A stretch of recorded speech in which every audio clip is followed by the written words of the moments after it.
Itu menunjukkan bahwa presiden memang boneka.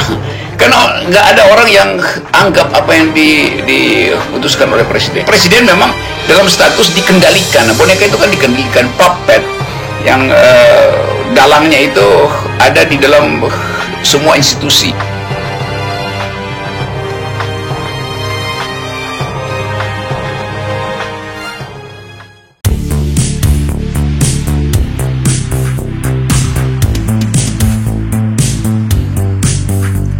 Ya betul, jadi seolah-olah presiden lakukan sesuatu yang gagah berani, sehingga dengan ini saya cabut.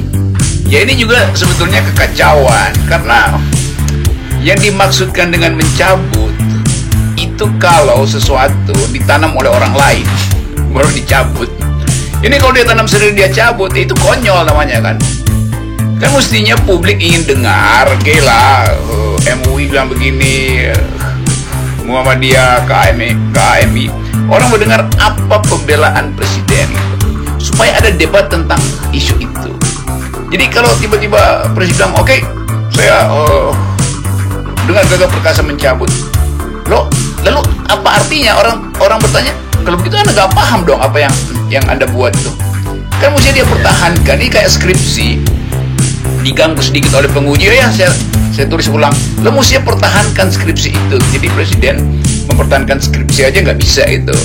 Nah, ini sebetulnya yang menurut analisis saya, Buser belum sempat bekerja, presiden udah cabut. Kan biasanya presiden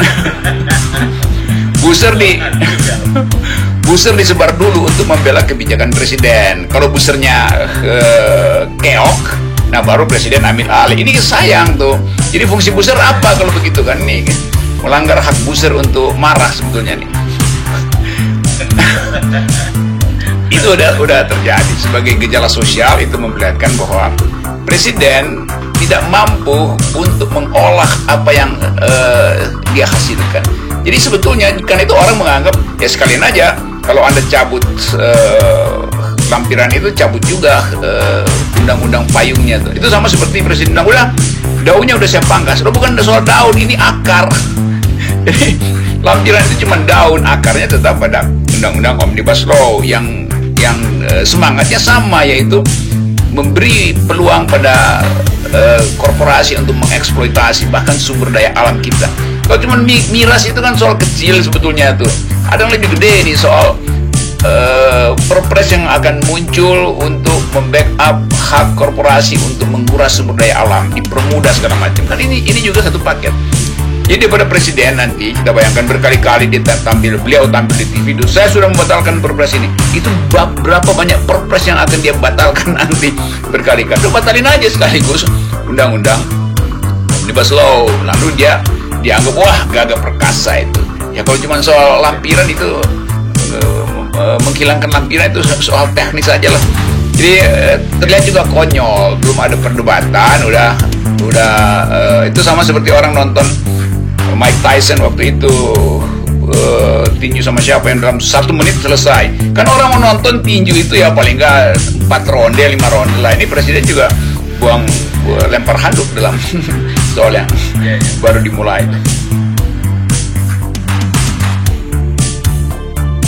Saya bayangkan ini investor dia udah tanam modal sebetulnya karena berharap ini pas. Begitu perpres dikeluarkan artinya udah ada modal yang dikeluarin. Udah nyogok Pemda di beberapa tempat, mungkin lahannya udah negosiasi, tiba-tiba dicabut lagi. Jadi investor juga rugi nih, dirugikan sebetulnya. Itu juga nggak fair kan? Kan kita ingin supaya ada fairness itu. Bahkan para penanam modal juga, ini bukan soal kita pro apa kontra, tapi logika dari investasi itu tuh, logika dari kebijakan publik. Kalau begitu buat apa ada tim yang bikin evaluasi tentang potensi dari satu perpres? Kalau tiba-tiba presiden ya udah batalin aja karena tekanan. Jadi sebetulnya karena tekanan yang berlebihan besar sehingga presiden takut secara politis. Karena dia cabut singkong yang baru dia tanam, dia cabut lagi itu. Ini namanya singkong nyambut singkong tuh. Baru ngucapin sesuatu dia tarik lagi gitu. Jadi sebetulnya di samping orang euforia karena presiden mencabut, juga orang sebetulnya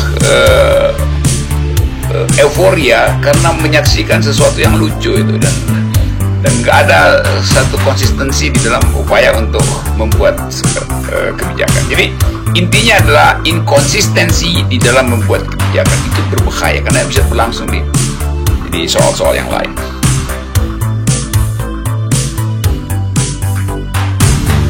Iya, itu omnibus law yang jadi root of all evil gitu, sumber dari segala kejahatan itu ada pada root of all evil, dan dia memayungi mengasuh, kalau pakai istilah ibu oke, boleh kita sebut tapi dengan pengertian yang hati-hati supaya dia nggak ada biasnya, mengasuh undang-undang omnibus law. Kebetulan yang diasuh oleh undang-undang omnibus law ini adalah kepentingan yang menghina akal rakyat, yang menghina logika hukum, bahkan menghina urutan tata perundang-undangan. Jadi ini adalah undang-undang yang salah asuhan sebetulnya. Nah, karena itu dengan mudah publik menganggap bahwa lampiran itu soal kecil aja.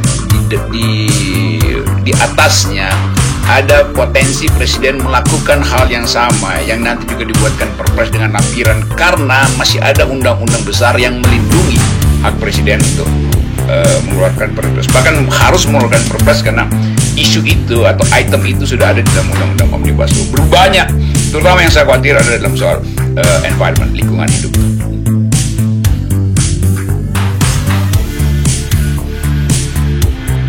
Gitu, itu teknik aja, itu teknik. Itu nggak semua orang percaya bahwa presiden betul-betul lakukan itu dalam upaya untuk melindungi bangsa ini. Nanti ada cara lain, mungkin ada lampiran 3,5 yang lampiran ke-3,5 yang nanti juga diam-diam agak tertutup, tiba-tiba udah muncul kebijakan yang meralat poin-poin di dalam lampiran ketiga itu dengan maksud sama juga investasi juga. Tetapi secara umum kegembiraan kita hari ini adalah kegembiraan yang palsu, karena kita seolah menganggap bahwa presiden berbuat sesuatu yang luar biasa. Ini nggak ada luar biasanya. Ini pasti terjadi karena yang ngomong adalah NU dan Muhammadiyah, ormas yang sangat besar, yang presiden nggak mampu untuk lakukan negosiasi. Kalau yang ngomong FPI kan dengan mudah disingkirkan pikiran itu kan. Itu juga yang nggak fair gitu. Seolah presiden harus nunggu tekanan besar yang punya akibat pada stabilitas politik baru mau dengar kepentingan publik. Ini yang saya anggap sebagai tidak fair.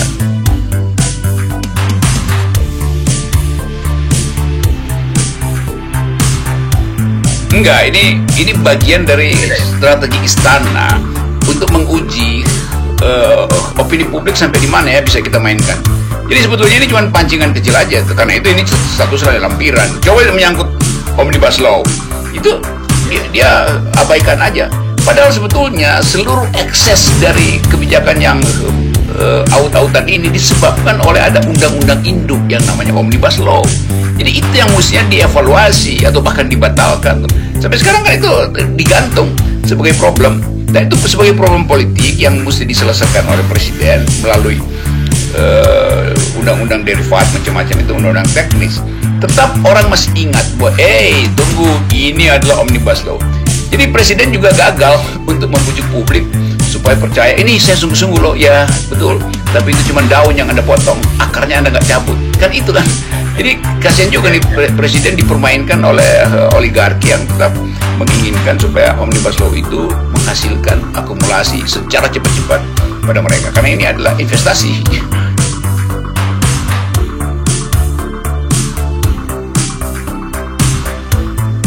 Itu menunjukkan bahwa presiden memang boneka. Kan nggak ada orang yang anggap apa yang diputuskan oleh presiden.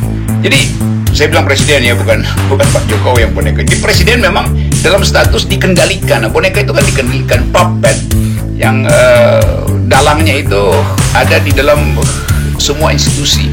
Jadi sebetulnya sistem hukum kita dikepung, dikendalikan dan diarahkan oleh kekuatan di luar struktur resmi itu. Nah, itu yang kita sebut sebagai vested interest dari elite yang menguasai sumber daya ekonomi, sumber daya politik. Kan ini yang berbahaya bagi bangsa ini. Kalau presiden sekedar jadi juru tulis dari kekuatan-kekuatan besar itu, ini terlihat sebetulnya. Contoh tadi memang begitu. Sekarang orang sebagian besar saya kira orang masih ragu nih presiden yang benar dia mau cabut. Jangan-jangan akal-akalan hanya karena hanya ingin nyogok pikiran NU dan Muhammadiyah. Kalau pikiran kami dia nggak peduli sebetulnya itu karena nggak ada masa di kami kan. Jadi ini yang sedang berlangsung di kepala rakyat bahwa ini dia mau nyogok nih. Pak Presiden mau nyogok tuh. Walaupun kita lihat Pak Presiden dengan cepat lakukan reaksi, tapi bisa juga memang udah dihitung bahwa nanti akan penolakan, nanti diatur Presiden langsung bereaksi ya. Jadi setting yang disebut oleh Hersubun Point itu pekerjaan obscene di belakang layar itu yang berbahaya tuh.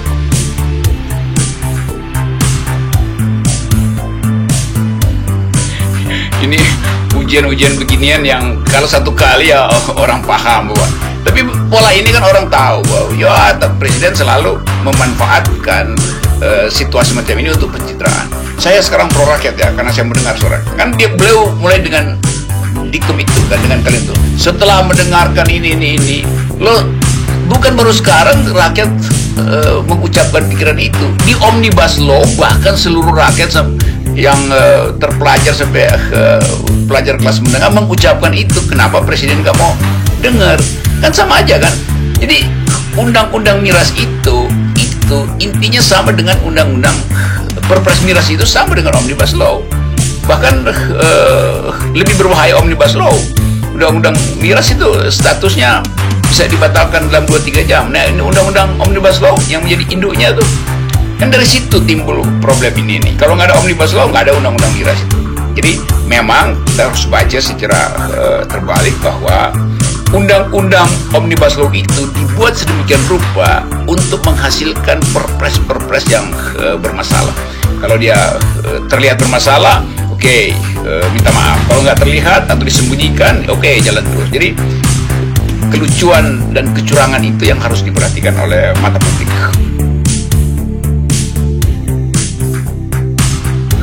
Akar itu harus dicabut, baru kita percaya bahwa tidak ada lagi persoalan dengan Omnibus Law.